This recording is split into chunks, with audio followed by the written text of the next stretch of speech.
So I'm just going to walk everybody through quickly how you assign the placement test on off to class to a student, and what the student sees when they take the placement test. In general, we recommend that all our teachers assign the test to themselves once, just so that they have that full perspective of how the placement test works from both the teacher and the student perspective. But in today's demonstration, I'm going to show you both perspectives.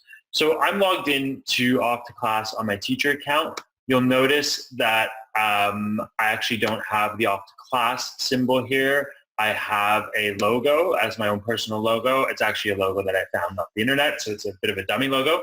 But this is because this account has enabled the Pro feature. And as James was saying, Pro feature on off to class also allows you as the teacher to print branded certificates for your students. So it's quite a powerful tool for motivating your students. So I'm going to assign the test, and I'm going to choose to assign the test now to one of my existing students, to Gabriella. Now, as James was saying, so these are all the students that are actually registered already in my account. So I'm going to send it to Gabriella. But as James was saying, I don't even actually require the student to be in my account at this point. I could actually choose to send it to a prospective student, and that would actually set up the student for the first time in my account, as well as send them the placement test. But for today's demonstration, I'm just going to send it to one of my existing students, Gabriella, and press send. I then have the option here on this screen to choose which competencies I want to test. So it's mandatory for now to assign the grammar, but then I can choose to add listening, reading, writing, and speaking in addition to the grammar diagnostic. So I'm going to check off each of these. And here I've got a very short explanation of what each section will include. And here I've got a longer explanation of each section. So it's definitely a good idea to have a read of that. And I'm going to now press send test to Gabriella.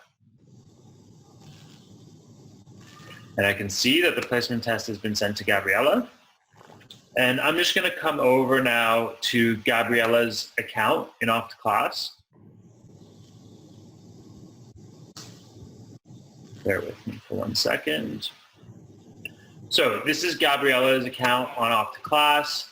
Again, my brand is front and center because I've enabled the Pro on my account. And Gabriella sees a big button that says Start Placement Test. So Gabriella is going to now take that test. And you can see the first screen that she sees gives her an explanation of what each segment of the test includes. Now, a really important point is that this is in English, obviously. All the text, the explanatory text, and the buttons are in English. But I actually have the ability here to translate this into my students' L1 or into their native language. And this can be especially helpful for beginner students. If you're not sure whether the student has the literacy in English to access this test in English, you could actually choose to set your student up in their native language. So I believe we have about 16 options there. We've got good coverage. We don't have Armenian yet, but we do have most of the major languages that the students are teaching. So Gabriella starts the test. One final set of instructions. And this is the grammar portion of the test.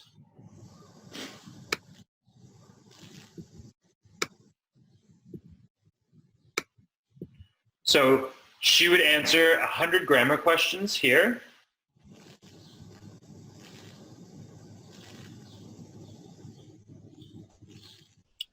And I'm going to cheat on my account. I'm not going to show you. Well, basically, there are 100 questions and they're in blocks of 20. So as James was saying, the first 20 questions are going to be at the A1 level, at the beginner level. The next 20 questions are going to be at the A2 level or at the elementary level and work all the way up to C1 for 100 questions. And so the reason we do that is because there's often quite a lot of ingrained kind of fossilized errors with most of your learners. So even if they are taking the test and they are, a clear kind of intermediate or upper intermediate, we still find that there's a lot of gaps at the lower levels. And it's great to identify those gaps at the lower levels and work on those first through the learning plan that you get back on off to class. But also you can assign the test to a beginner student, because if they answer, I don't know, this option 7 times in a row will cut off the grammar portion of the test so that it doesn't get discouraging. So we definitely would recommend, and we tell the students through the instructions, if you don't know the answer, please don't guess, select I don't know. So I'm now going to finish the test, the grammar portion of the test. I'm gonna skip. I'm gonna cheat a little bit just so that you don't have to see me answer all 100 questions as the student. And I now go on to the next portion of the test. So I'm now in the pre-screen for listening. And again, I've got a set of instructions telling me what, as the student, I'm going to experience when I press start test. And again, this can all be translated into your student's L1. Obviously, your student, in our listening activity, your student is going to need use of their speakers. They need a way to hear the listening recording. So we prompt your student here to test their sound. So I'm going to press start test. And now I have 20 minutes to listen to this recording and answer the questions based on the listening comprehension of the recording. So I'm not going to bother answering for this demonstration. I'm just going to press finish test now for this portion. I get warned that I won't be able to come back here. It really is, I only have 20 minutes to take this section, whereas the grammar I can save and come back later. And now I'm on the pre-screen for reading. I have short instructions telling me about what I can expect when I start the reading portion of the test. I'm going to press start test. And again, I have a 20-minute time limit. I cannot come back. I cannot save and come back. And I have to view a text. And based on this text, I'm going to have to answer these reading comprehension questions. I will now press finish test now to go on to the next section. And now I'm on the pre-screen for writing. I'm going to start that test. And here I have a question to which I would write a response to. And I have 15 minutes, and I'll press finish test now to show you guys the next section. And here's the pre-screen for speaking. And speaking, we actually use a recorder, and your student needs to record a response to a question. And so this uses Flash. Let me see if I can enable the Flash right now so that the recorder is present. There we go. That's the recorder. And we instruct your student to test that their microphone is working by recording a short recording of them speaking and playing it back to themselves. And I'm going to press start test. And now I have 5 minutes. I only have a 5-minute time limit on this one to read this question and record an answer to it. And then this is the last section. So when your student presses finish test, it's finished. We warn them that the test will be finished completely. I'll choose yes. And we're done. Obviously, the student doesn't get the result right away. We send that result to you as the teacher. We'll notify you. And then it's up to you as the teacher how you want to share that result with the student. So I'm going to come back to my teacher account just to show you what a fully formed set of results looks like. I won't look at Gabriella's results because I didn't really answer many questions for this demo, so her results won't really be that interesting. But I'll go to one of my other students who took the test a little bit more seriously than I did. And so I'll click on Jose, and I can see his results are here. in the first row of his lesson history table. And I'm going to open those up. And here are the results of the placement test. So up top, we're in the grammar section. And so his grammar proficiency level is a C1, so an upper intermediate. You can see here how he performed across the different categories, the different blocks of 20 questions. And really interesting, or more interesting than his CFR level, in my opinion, is what we call the gap analysis down here. And James talked about this a little bit. So for every question that Jose answered incorrectly or answered I don't know to, we show you the question, we show you what Jose put, and we show you the right answer. So even though Jose has an aggregate score or proficiency level of C1, he has some of these gaps at the A1, A2, B1 level. And this is quite common in a lot of learners who have, who have had several different ESL learning experiences over their kind of career as a learner. They've kind of progressed to the next level, but they've left behind some fossilized errors. So as you know, as a personal language coach, a lot of teachers on off class will like to go after these lower level issues first with the student, fix those, and then move on to the higher level questions. And this gap analysis forms a great starting point, especially with a new student. You can walk them through their results and walk them through some of their gaps and explain to them that this is an individualized kind of plan for them. So for each of these questions, I have the corresponding lesson in OptiClass that corresponds to it. So I can click on these links and launch the lesson right away. System asks me if I want to enroll Jose into the class. I press enroll, and we're ready to teach. This could actually literally be my first session with the student. So back to the results, you'll see under the grammar proficiency level, we have the listening proficiency.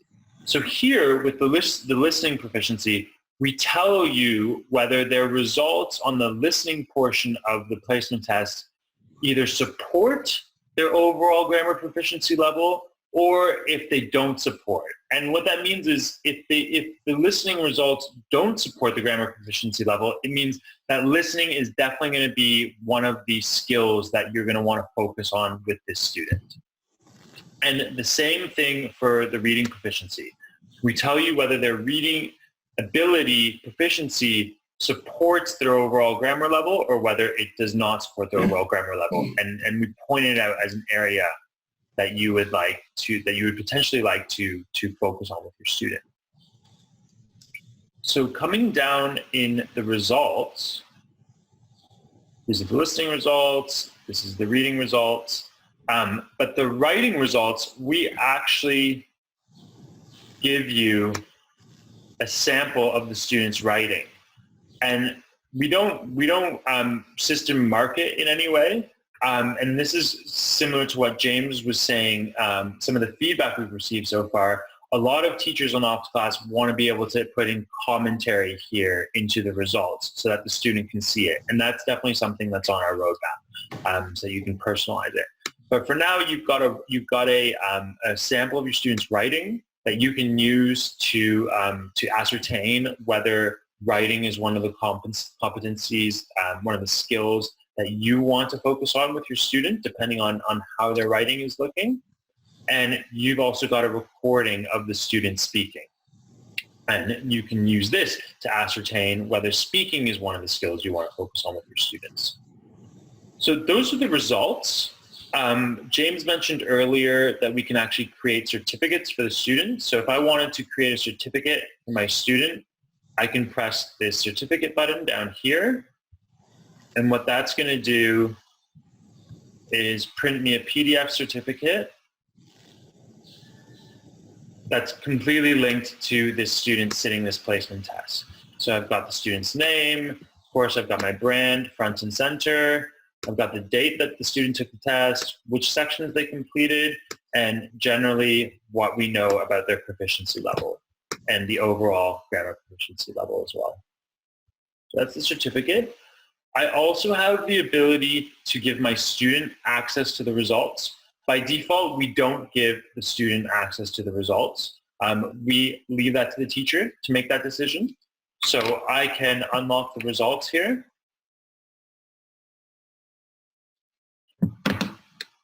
So when I press this unlock button, the student would actually be able to open the placement test on their side of OptClass. And now I'm going to come back to the student management system for Jose. So this is Jose's kind of learning home on OptClass. And down here, you've got Jose's lesson history. So these are all the lessons I've taken with Jose. But more interesting, well, looking forward always, we've got the learning plan. So if I click on that tab, I've got all the different lessons from the gap analysis go into the learning plan. And this is your plan that you can use to teach with the student. And you can launch the lessons directly from here. But the really nice thing, and this is an update we made with version 2 of the placement test, is you can actually customize this learning plan. So when I press Customize Learning Plan, I will actually go into an editing mode. And I can reorder these lessons. So subject pronouns is checked off as complete because we just launched it. But I can override that. I can say, you know what? Based on Jose's homework, I'm still not sure that subject pronouns is complete. I'm going to uncheck it, and I'm going to say, okay, you know what? Let's revisit subject pronouns 5 lessons from now. And I moved the order of subject pronouns down to here. I could also remove lessons from the learning plan. I could say, you know what? He must have just mucked up on that question on the placement test. He fully understands, basic singular, plural, regular nouns. I'm going to remove that lesson from his learning plan. So I'm going to press here, and the system asks me if I'm sure. Yeah, I'm sure. Remove that lesson. So that comes off the learning plan. I also have the ability to preview any of these lessons directly from here. If I want to check the lesson to make sure it's appropriate for the student, of course, I'm the teacher, so I know best once I start to develop a learning relationship with the student. And now you can actually add lessons from our library.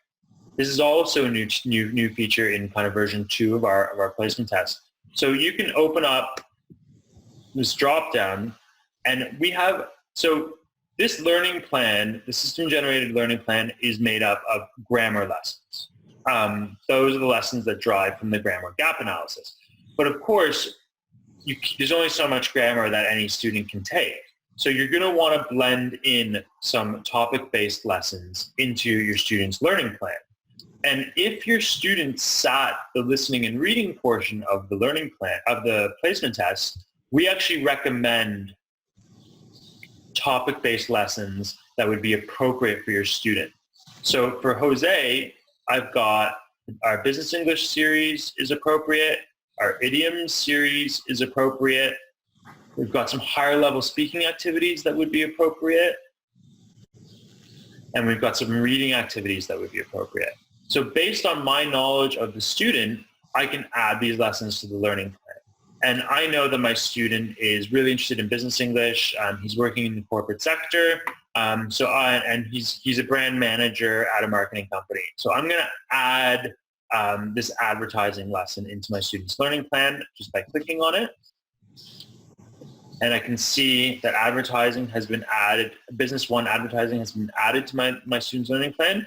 And I think I'm going to move that down here. I want to cover some of his gaps, his lower level grammar issues before I get into the topic-based lessons. So I'm going to put that down here. And of course, you can always reset the learning plan to its default. If you made so many changes that you've mucked it up that you want to go back to the default state, you can press the reset button here. And the final point on this learning plan, on customizing this learning plan, and this is a really important feature, is that we want to say that the learning plan is not a fixed, static plan. It's a fluid plan. And as you learn more information about your student, about what some of their challenges are, what some of their personal goals are with learning English, you can come back here and edit the learning plan as you go. And that's typically how this is going to work. If you think about it, if you have a new student, you assign them a placement test, you've got a great starting point to work with that student. But as you continue your relationship with that student, you're going to learn a lot about that student. And you can come here and continually edit and even, if you will, improve the learning plan as you go. So another final point is that you don't have to take our recommendations for which topic-based lessons you want to add. You can also add any lesson from our library, and you can search for it here. Let's say I just know that this student needs to beef up his phrasal verbs. I can just add them here to the learning plan. So that's most of what I wanted to show everybody today. I think it's